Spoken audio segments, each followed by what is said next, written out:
बटाव online ग्राहक सेवा केंद्र। अर्जंट पासपोर्ट फोटो काढून मिळेल। ठिकाण अमरधाम रोड, विक्रांती हॉटेल समोर, येवला। बटाव photo studio. नागपंचमीला गावोगाव झाडांवर झोके बांधून झुलण्याची जुनी परंपरा हळूहळू हरवत चालली आहे।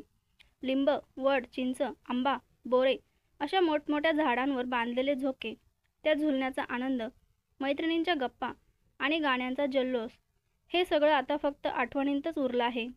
येवला शहरातील गंगा दरवाजा येथे नागपंचमी सणाला झाडाला झोके बांधण्याची शेकडो वर्षांची परंपरा असून मात्र आता झाडेही झोकेविना सुनी दिसत आहेत। शहरात प्रत्येक गल्लीत असलेल्या झाडांवर झोके असायची, मात्र आता झोके दिसत नसल्याने कुठेतरी ही परंपरा आता लुप्त होत चालल्याचे दिसून येत आहे। आज मुक्तानंद विद्यालयाचा प्रांगण आहे, इथं नागपंचमी उत्सव पिढ्यानपिढ्या खूप मोठ्या उत्साहात साजरा होत असतो। पण आपण पाहिलं असेल की गेल्या अनेक वर्षांपासून आता दिवसेंदिवस झोक्यांची संख्या कमी होत आहे।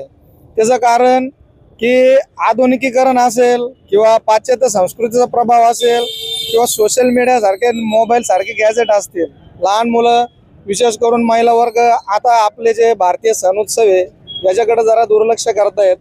पण त्याचं दुःखही वाटत आहे की जे आपले पारंपरिक खेळ आहे ते खेळले गेले पाहिजे, त्याच्याने शारीरिक व्यायामही होतो आणि सर्व एकत्र येऊन जो आनंद साजरा करतात तर त्याला कशाचीच उपमा नाही।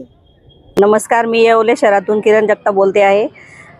तर सर, आमच्याकडे जे आहे ते आज नागपंचमीचा हा जो सण आहे हा पूर्वीपासून शेकडो वर्षापासून चालत आलेला आहे आणि आमच्या इथे पहिले गल्लोगल्ली झोक्यांचं म्हणजे झोके दिसायचे, परंतु आज अशी परिस्थिती निर्माण झाली आहे का पर्यावरणामुळे झाडांची हे झालेली आहे, त्यामुळे झाडं नसल्यामुळे बऱ्याच ठिकाणी झोक्यांची दिसत नाही आहे। आणि नागपंचमी निमित्त पहिले म्हणजे झोका हा महत्त्वाचा होता, परंतु आज झाडं नसल्यामुळे बऱ्याच ठिकाणी हे झोके दिसत नाही। तर आमच्याकडे आम्ही या झोकाची म्हणजे जी जुनी परंपरा आहे ती चालवली आहे। धन्यवाद।